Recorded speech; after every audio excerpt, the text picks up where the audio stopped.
Ahead of the upcoming anniversary of the peace declaration between the two Koreas, or simply known as the October 4th Declaration, South Korean President Moon Jae-in stressed his stance on rebuilding peace on the Korean Peninsula. Our Hwang Hojun with more.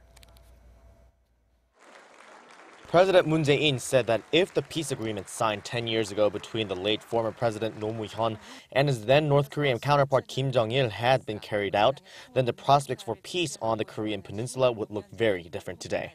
He blamed the escalating tensions between the two Koreas on the previous two conservative administrations.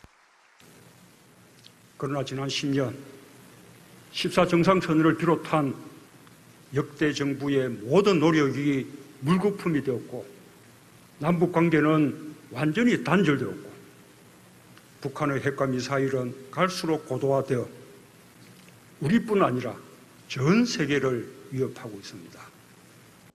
President Moon was speaking at a ceremony Tuesday evening commemorating the 10th anniversary of the signing of the peace treaty. The treaty's official name is the Declaration on the Advancement of South-North Korean Relations, Peace and Prosperity of October 4, 2007. And Moon was the chairman of the committee that arranged the second inter-Korean summit where it was signed. At Tuesday's commemoration, he stressed that the state of security is dire and that North Korea must realize it has no future if it continues to threaten the world. No matter how difficult the situation may seem, he said, the journey toward peace and prosperity on the peninsula must continue.